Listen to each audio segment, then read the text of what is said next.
السلام علیکم ورحمۃ اللہ وبرکاتہ۔ نماز دین کا اہم ترین رکن ہے، مگر دنیا کی گہمہ گہمی میں ہم نے نماز کو کما حقہ پڑھنا چھوڑ دیا۔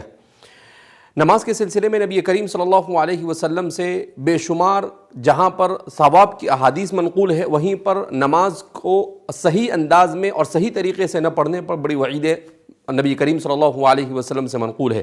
سیدنا حضرت ابو ہریرہ رضی اللہ تعالیٰ عنہ فرماتے ہیں کہ بعض مرتبہ ایسا ہوتا ہے کہ آدمی 60 سال تک نماز پڑھتا ہے اور اس کی نماز قبول نہیں کی جاتی۔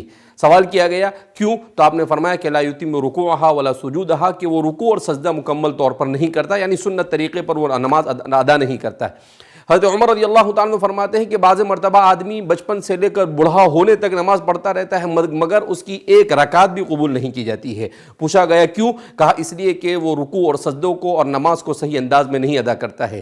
بعض روایتوں میں نبی کریم صلی اللہ علیہ وسلم نے اس پر یہ وعید بیان فرمائی ہے کہ نماز کا نہ پڑھنا گویا کہ اپنے آپ کو اسلام سے نکال دینا ہے۔ من ترک الصلاۃ متعمدا فقد کفر، جس نے نماز کو جان بوجھ کے چھوڑ دیا وہ اسلام سے نکل گیا۔ تو نبی کریم صلی اللہ علیہ وسلم نے یہ بھی فرمایا کہ صلو کما رأیتمونی اصلی، کہ تم نماز ایسے ہی پڑھو جیسا کہ مجھے نماز پڑھتے ہوئے دیکھو۔ تو نبی کریم صلی اللہ علیہ وسلم کے نماز کے طریقے کو حضرات صحابہ کرام رضوان اللہ تعالیٰ عنہم اجمعین دیکھتے تھے اور اسی کے مطابق نماز ادا کیا کرتے تھے۔ تو اس لیے ہم انہی احادیث کو سامنے رکھ کر یہ کوشش کرنے جا رہے ہیں کہ جیسے ہم نے اس سے پہلے نماز کے پروگرام کو تفصیل کے ساتھ بیان کیا تھا، اب اس وقت مختصر انداز میں ہم نماز کے طریقے کو بیان کرنے جا رہے ہیں تاکہ ہمارا ہر مسلمان نماز کو سنت طریقے کے مطابق ادا کرنے کا عادی بن جائے۔ جب ہم نماز سنت طریقے کے بعد ادا کرنے پر عادی ہو جائیں گے تو اللہ کا وعدہ ہے ان الصلاۃ تنہی عن الفحشاء والمنکر، کہ نماز بے حیائی سے اور برائیوں سے روکتی ہے۔ تو وہی نماز بے حیائی اور برائی سے روکتی ہے جس کو خشوع اور خضوع کے ساتھ پڑھا جاوے، جس کو سمجھ کر پڑھا جاوے، جس کو نبی کریم صلی اللہ علیہ وسلم کے بیان کردہ طریقے کے مطابق پڑھا جاوے۔ تو آئیے ہم جانتے ہیں کہ نماز کو سنت کے مطابق کیسے پڑھا جائے۔ سب سے پہلے جب ہم نماز شروع کریں گے تو ہمیں سب سے پہلے اپنی نماز کی تعیین کرنی ہوگی، یعنی نیت کرنی ہوگی کہ ہم کون سی نماز ادا کر رہے ہیں۔ ہم فرض نماز ادا کر رہے ہیں، سنت نماز ادا کر رہے ہیں، اور پھر اس کے بعد اس لیے کہ حدیث پاک میں آتا ہے انما الاعمال بالنیات، اعمال کا دار و مدار نیت پر ہے۔ تو آدمی کو سب سے پہلے وضو، اس کے بعد وضو کو اچھی طریقے سے وضو کرنا ہے، اور وضو کے بعد نیت کرنی ہے، اور نیت کے بعد نماز پڑھنی ہے۔ تو نماز کے لیے جب آدمی کھڑا ہو تو سب سے پہلے جب وہ کھڑا ہو تو اس کے پاؤں کی کیفیت کیسی ہو، وہ اپنی طبیعی حالت پر چھوڑ دے۔ نہ اسے بہت پھیلانے کی ضرورت ہے اور نہ اسے بالکل ملانے کی ضرورت ہے، بلکہ اسے طبیعی حالت پر چھوڑ دیا جاوے۔ اس کے بعد جب نماز ہم شروع کریں گے تو سب سے پہلے ہاتھ اٹھا کر نماز میں ہم نماز کا آغاز کرتے ہیں۔ تو جب ہاتھ اٹھایا جاتا ہے تو عام طور پر ہمارے یہاں بعض حضرات اس طریقے سے ہاتھ اٹھا کر لیتے ہیں، بعض حضرات کان پکڑ کر کرتے ہیں، لیکن اس کا صحیح طریقہ یہ ہے کہ نماز کے لیے ہاتھ اٹھائے جائے، کہاں تک ہاتھ اٹھائے جائے؟ کانوں کی لو تک، وہاں پر لگانے کی ضرورت نہیں، اس کے محاذات میں، اور کوشش یہ کی جائے کہ دونوں ہاتھ قبلے کی رخ، اس کا رخ قبلے کی طرف ہو۔ اس طرح سے آپ اپنی نماز کو اور اپنی نگاہوں کو سجدے کی جگہ پر رکھیں تاکہ آپ کی نماز میں یکسوئی آ سکے۔ اس طرح سے آپ اپنی نماز کو شروع کریں گے۔ اپنے ہاتھوں کو اس طرح سے اپنے انگوٹھے اور اپنی یہ آخری انگلی سے حلقہ لگا کر اسے اس طرح سے آپ اس کو گویا کہ پکڑ لیں گے پہنچے کے پاس، اور پھر اس کے بعد اسے آپ یہاں پر رکھ دیں گے۔ پھر اس کے بعد جب ہم اس میں دعا پڑھی جاتی ہے سبحانک اللہم وبحمدک وتبارک اسمک وتعالی جدک ولا الہ غیرک، جس آدمی نماز کا آغاز کر رہا ہے تو نماز کا اس کو معنی بھی معلوم ہونے چاہیے۔ جیسے اللہ اکبر کہا تو اس کے معنی اللہ سب سے بڑا ہے، اس لیے کہ انسان کے ذہن میں یہ ہے کہ بڑی چیز کی عبادت کی جاوے تو اللہ سب سے بڑا ہے، اللہ اکبر من کل شیء، یعنی دنیا میں کوئی چیز ظاہری معنوی ہر اعتبار سے اگر کوئی بڑی چیز ہو سکتی ہے، بڑی ہستی ہو سکتی ہے تو وہ صرف اللہ ہے۔ تو اس تصور کے ساتھ آدمی اللہ اکبر کہے۔ پھر اس کے بعد جب ثنا پڑھے تو اس وقت بھی آدمی پڑھے سبحانک اللہم، اے اللہ تیری ذات پاک ہے، وتبارک اسمک، تیرے اسما بڑے بابرکت ہے، وتعالی جدک، اور تیری شان بڑی بلند اور بڑی عالی ہے، وَتَعَالَى جَدُّكَ وَلَا إِلَٰهَ غَيْرُكَ، اور تیرے علاوہ کوئی عبادت کے لائق نہیں ہے۔ تو گویا مکمل توحید کا درس دیا گیا ہے۔ جب نماز آدمی شروع کرے تو اس کے ذہن و دماغ کے اندر میں توحید کا تصور آنا چاہیے کہ ایک اللہ کے علاوہ کوئی عبادت کے لائق ہو سکتا نہیں ہے۔ اور پھر اس کے بعد وہ سورہ فاتحہ کو شروع کرے گا تو اس وقت بھی وہ کوشش کرے سورہ فاتحہ کو ہم لوگ اس کو سمجھنے کی کوشش کریں کہ اللہ اس صورت میں کیا کہنا چاہتے ہیں۔ پورے قرآن کا خلاصہ، پوری جتنی شریعتیں دنیا میں نازل ہوئی ان تمام شریعتوں فضیلتوں کا خلاصہ اس صورت میں بیان کیا گیا ہے، مگر افسوس کہ ہم اس کو سمجھنے کی کوشش نہیں کرتے ہیں۔ انشاءاللہ ہم ایسا پروگرام پیش کرنے کی کوشش کریں گے جس میں نماز میں پڑھی جانے والی تمام صورتوں کو سمجھایا جائے گا۔ پھر اس کے بعد اس میں ضم صورت پڑھی جائے گی، یعنی جو بھی صورت آپ کے لیے سہولت کے ساتھ ہو اس صورت کو پڑھیں گے، اور پھر اس کے بعد آپ رکوع میں جائیں گے۔ تو رکوع میں جانے کا طریقہ یہ ہے کہ جیسے ہی آپ فارغ ہو گئے، پھر اس کے بعد اللہ اکبر کہتے ہوئے اسی تصور کے ساتھ کہ اللہ سے بڑھ کر کوئی ہستی نہیں ہو سکتی ہے، آپ رکوع میں جائیں گے اور کوشش یہ کریں گے کہ آپ اپنا پورا وزن انگلیوں پر لے آئیں گے۔ تو اس سے ہوگا یہ کہ نبی کریم صلی اللہ علیہ وسلم نے سجدے کا طریقہ یہ بیان کیا ہے کہ آدمی کی پشت اور آدمی کا پیچھے کا حصہ اور آدمی کا سر یہ بالکل ایک لائن میں ہونا چاہیے۔ سمیع اللہ لمن حمیدہ کہہ کر آپ کھڑے ہوں گے اور آپ کی نگاہ سجدے کی جگہ پر ہوگی۔ سمیع اللہ لمن حمیدہ، اس کا معنی کیا ہوتا ہے؟ سمیع سن لیا، لمن حمیدہ اس نے جس کے لیے حمد کی گئی، یعنی ہم نے اللہ کی تعریف کی اور اللہ نے ہماری تعریف کو سن لیا۔ تو اس معنی کے استحضار کے ساتھ جب ہم نماز پڑھیں گے تو ہماری نماز میں جان پیدا ہوگی، اور یہی نماز ہمیں بے حیائیوں اور برائیوں سے روکنے کا سبب بنے گی۔ پھر اس کے بعد ہم اللہ اکبر اسی اللہ کی ہستی کے عظیم ہستی کے تصور کے ساتھ اللہ اکبر کہتے ہوئے ہم سجدے میں جائیں گے، جو نماز کا اہم ترین رکن ہے۔ سجدے کا طریقہ یہ ہے کہ سجدے میں سب سے پہلے تو یہ کہ کھڑے ہونے کے بعد آپ سجدے میں کیسے جائیں۔ عام طور پر بڑی غلطیاں ہوتی ہے اس میں، بعض حضرات اس طریقے سے پہلے اپنے ہاتھ ڈال لیتے ہیں، بعض حضرات ایسے بیٹھ جاتے ہیں اور پھر اس کے بعد سجدہ کرتے ہیں۔ تو اس کا صحیح طریقہ یہ ہے کہ آپ جیسے کھڑے ہیں ایسے سیدھے ہی آپ نیچے آئیں گے، اور نیچے آنے کے بغیر کسی سٹاپ کے اور بغیر کسی رکے ہوئے آپ سجدے کے اندر میں چلے جائیں گے۔ اور جب سجدے میں جائیں گے جیسا کہ ہم آپ کو کر بتاتے ہیں،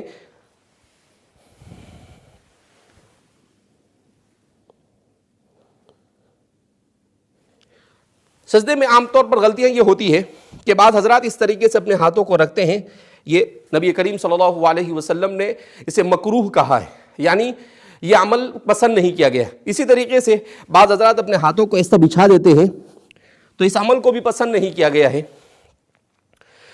تو سجدہ کیسے کیا جاوے کہ اپنے دونوں کوہنیاں یہ آپ کے گھٹنوں سے دور ہونی چاہیے، اور آپ کے یہ جو حصہ ہے ہاتھ کا، یہ دونوں ہاتھ کا حصہ یہ زمین سے اٹھا ہوا ہونا چاہیے، اور آپ کی پیشانی اور آپ کی ناک یہ زمین پر ٹکی ہوئی ہونی چاہیے۔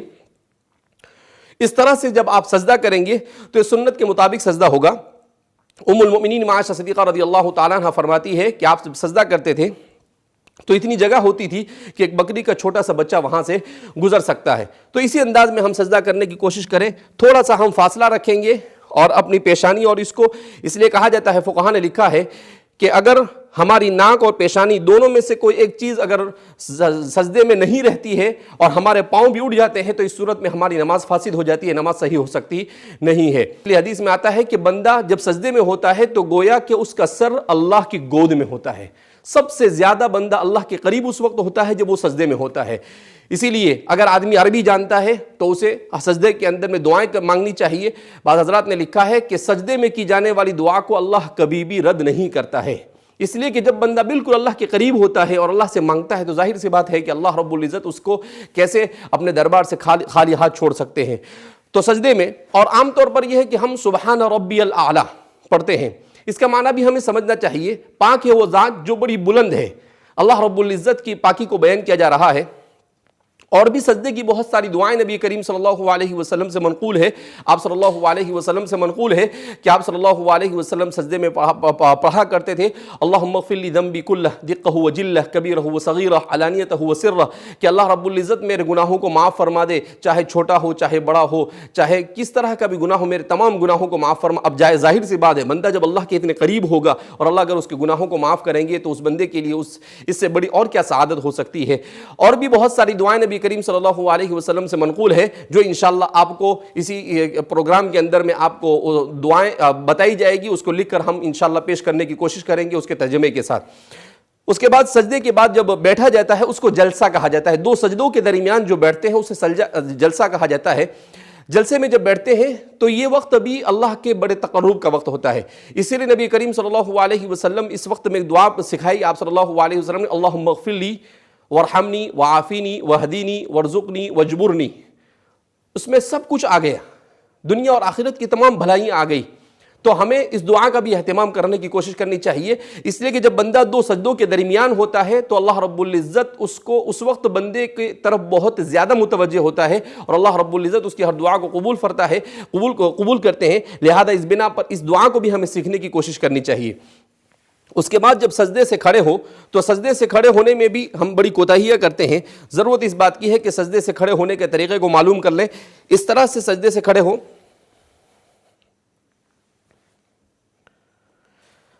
بہت سارے لوگ جب سجدے سے کھڑے ہوتے ہیں تو بعض مرتبہ ہاتھ سے سہارا لیتے ہیں. ٹھیک ہے، اگر آدمی بڑی عمر کا ہے، اسے کوئی تکلیف ہے، کوئی عذر ہے تو وہ کر سکتا ہے، لیکن جن کو کوئی عذر نہیں ہے انہیں تو سجدے سے سیدھا اسی طریقے سے کھڑے ہو جانا ہے. اسی لیے فرماتے ہیں کہ سنت طریقے کے مطابق اگر آدمی نماز پڑھتا ہے تو بے شمار ہڈی کی بیماریوں سے بھی اللہ اس کی حفاظت فرماتے ہیں، بے شمار خون کی بیماریوں سے بھی اللہ اس کی حفاظت فرماتے ہیں. آج کی سائنس نے ان تمام چیزوں کو تسلیم کیا ہے.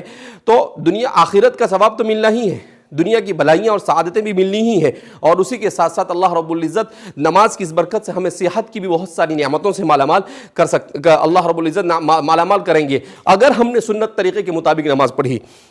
تو اس طرح سے جب سجدے سے کھڑے ہو تو بالکل سیدھے کھڑے ہو جاوے. اور پھر اس کے بعد جب ہم قاعدے میں بیٹھتے ہیں تو ہمیں اپنا ہاتھ بعض مرتبہ بعض لوگ یہاں پر رکھتے ہیں، بعض یہاں رکھتے ہیں، اسے اس کی حالت پر درمیان میں چھوڑ دیا جاوے، اور اس طرح سے کیا جاوے کہ اشہد ان لا الہ کے وقت انگلی کو اٹھائے. بعض مرتبہ ایسا ہوتا ہے کہ بعض لوگ بہت اوپر اٹھا لیتے ہیں، بعض لوگ بالکل کم اٹھاتے ہیں. تو اس کا صحیح طریقہ یہ ہے کہ اتنی اٹھائی جاوے کہ جتنا قبلے کی طرف اس کا رخ ہو سکے. قائد اخیرہ میں جب ہم بیٹھتے ہیں تو تحیات پڑھی جاتی ہے، درود شریف پڑھا جاتا ہے، اس کے بعد دعا پڑھی جاتی ہے. اس کے سلسلے میں احادیث میں آتا ہے کہ جو دعا اس وقت کی جاتی ہے اس کو بھی اللہ رب العزت قبول کرتے ہیں. لہذا آدمی کم سے کم ربنا آتنا فی الدنیا حسنہ وفی الآخرۃ حسنہ پڑھے اور اپنا دنیا کا جو بھی مقصد ہے اس کا تصور بھی کرے، تو انشاءاللہ امید کی جاتی ہے کہ اللہ رب العزت اس کی تمام تمناؤں کو پورا فرمائیں گے. اس کے بعد جب سلام پھیرا جاتا ہے تو عام طور پر ہم کوتاہی کرتے ہیں کہ بعض حضرات اس طرح سے سلام پھیرتے ہیں، پوری دنیا کو دیکھتے رہتے ہیں. ضرورت اس بات کی ہے کہ سلام جب پھیرا جائے تو ہم اپنی نگاہوں کو اپنے کاندھوں پر رکھیں اور اس طریقے سے سلام پھیریں. السلام علیکم ورحمۃ اللہ. اس کا مطلب ہوتا ہے سلامتی ہو میرے ان تمام بھائیوں کی طرف جو میرے اس جانب ہے، اور ان فرشتوں کی طرف جو اس جانب ہے. السلام علیکم ورحمۃ اللہ. اس کا مطلب یہاں پر بھی. تو اس طرح سے نماز کے وقت کوشش یہ ہونی چاہیے کہ آدمی نماز پڑھتے وقت اپنی نگاہوں کی بھی اچھی طرح سے حفاظت کرے، اپنی نگاہوں کو جہاں پر رکھنا ہے وہیں پر رکھے.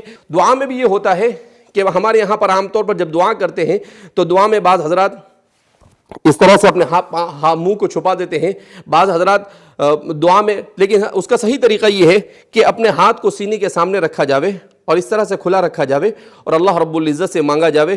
اور نماز کے بعد جو دعا کی جاتی ہے اللہ رب العزت ان دعاؤں کو قبول کرتے ہیں. نماز کے بعد بہت سارے اذکار ہیں، تسبیحات کا پڑھنا، جس کی بھی بڑی فضیلتیں وارد ہوئی ہے. بہرحال ہم نے یہ کوشش کی ہے کہ مختصر وقت میں نماز کے جامع طریقے کو آپ حضرات کے سامنے بیان کیا جاوے. امید کی جاتی ہے کہ آپ حضرات اس کی طرف توجہ دیں گے.